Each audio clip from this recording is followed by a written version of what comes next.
నేను మెయిన్ ఇది ఇంకోటి పెట్టడానికి కారణం ఏంటంటే, నేను ఒక దగ్గర రాష్ట్ర ప్రచార కమిటీ వైస్ చైర్మన్గా ఉన్నాను కాబట్టి మా అధినేతకి ఇబ్బంది కలగకూడదు, సో నా ద్వారా ఆయనకి మచ్చ కూడా ఉండకూడదు అని చెప్పి ఆ ఒక్క ఉద్దేశంతోనే నేను పెట్టాల్సి వచ్చింది ఇది. లేదనంటే అసలు యూనియన్ వాళ్ళే చూసుకునేవాళ్ళు.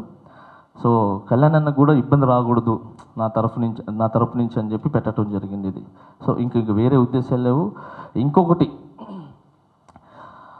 ఆయన ఏదైతే వీడియో వదిలారో ఆ వీడియోలో ఒక్కటి కూడా నిజమైతే, నేను యూనియన్ని రిజైన్ చేసేసి ఒక్కటి నిజమైనా, నా మీద వేసిన ఆరోపణలు నా ఒక్కటి కూడా నిజమైనా, నా యూనియన్ని వదిలేసి టోటల్గా ఇండస్ట్రీకి దూరం వెళ్ళిపోతాను. అమ్మాయిని గుంజా అని చెప్పారు. నేను ఇప్పుడు ఆ అమ్మాయి ఎవరు, ఆ అమ్మాయి ఎక్కడుంది, ఎక్కడ గుంజాను, దేనికి గుంజాను, సో గుంజి నాకు ఇప్పుడు వివరణ కావాలి. నాకు అది నిరూపిస్తుంది. నేను చెప్తున్నా, వీడియోలో ఉన్న ఏది నిరూపించినా నేను టోటల్గా కొరియోగ్రాఫర్ రిజైన్ చేసి వెళ్ళిపోతాను. ఏది లేదు, అంత అబద్ధం. కేవలము తనకేంటి ఒక 5 పర్యాలు చేయకూడదు అన్నారని చెప్పి ఆయనకి ఒక లీడర్గా నిలబడాలి అని చెప్పి. సో ఇవన్నీ పక్కన పెడితే దాంట్లో ఉన్న అన్ని అబద్ధాలు ఇంకా చాలా చాలా చెప్పారు. దాంట్లో ఇంకేదో ఉన్నాయి, నాకు గుర్తు రావట్లేదు కానీ, సో చాలా ఉన్నాయి. సో అలాగా ఈ పక్కన పెడితే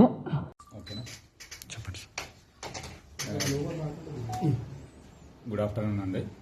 నిన్న మాకు రాయదుర్గం పోలీస్ స్టేషన్ నుంచి ఒక 0 ఎఫ్ఐఆర్ రావడం జరిగింది. అక్కడ ఒక victim age about 21 to 22 years, ఈ ఫిలిం ఇండస్ట్రీకి సంబంధించిన కొరియోగ్రాఫర్ ఎవరైతే జానీ మాస్టర్ ఎవరైతే ఉన్నారో ఆమెని సెక్సువల్గా అబ్యూజ్ చేసినట్టుగా, థ్రెటనింగ్ చేసినట్టుగా, వర్క్ ప్లేస్లో థ్రెటన్ చేసినట్టుగా, సెక్సువల్ అబ్యూజ్ చేసినట్టుగా మాకు 0 ఎఫ్ఐఆర్ అయ్యి మాకు ఇక్కడికి రావడం జరిగింది. మాకు ఇక్కడ నిన్న మేము కూడా ఇక్కడ ఎఫ్ఐఆర్ చేసినాము. దాంట్లో ఇన్వెస్టిగేషన్ చేస్తున్నాము.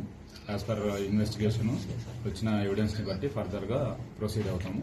దీంట్లో విక్టిమ్ ఎవరైతే ఉన్నారో విక్టిమ్ ఎగ్జామిన్ చేయాల్సి ఉంది, ఎవిడెన్స్ కలెక్ట్ చేయాల్సి ఉంది. As per collected evidence further investigation proceed అవుతాము. అదే వర్క్ ప్లేస్లో సో సెక్సువల్ అబ్యూజ్ చేసినట్టుగా, తర్వాత థ్రెటన్ చేసినట్టుగా కంప్లైంట్ ఇవ్వడం జరిగింది. దాన్ని బేస్ చేసుకొని మేము ఇన్వెస్టిగేషన్ చేస్తాం. మీరు సంప్రదించే ప్రయత్నం చేస్తారు అటు జానీ మాస్టర్ కానీ, లేకపోతే యువతి స్టేట్మెంట్ ఏమైనా రికార్డ్ చేస్తాం? అది ఇన్వెస్టిగేషన్లో భాగంగా చేస్తాం. ముందుగా ఎవిడెన్స్ కలెక్ట్ చేసుకొని ఆ ఎవిడెన్స్ బేస్ చేసుకొని ఏముందో ఫర్దర్గా ప్రొసీడ్ అవుతాం. జానీ మాస్టర్ కాంటాక్ట్ చేసే ప్రయత్నం లేదు, ముందు మేము ఒక ఎవిడెన్స్ కావాలి కదా. విక్టిమ్ ఇచ్చే ఎవిడెన్స్ని బట్టి, ఆమె స్టేట్మెంట్ని బట్టి ఏముంది అంటే చూస్తాం. వచ్చిందా సార్ ఇక్కడ? Thank you. వచ్చినారు. ప్రజెంట్ లేనని చెప్తున్నారు. అవుట్ ఆఫ్ స్టేషన్ ఉన్నా వస్తానని చెప్తున్నారు. చేస్తాం. యాజ్ పర్ ప్రొసీజర్ ఏముందో అది చేస్తాం. Thank you.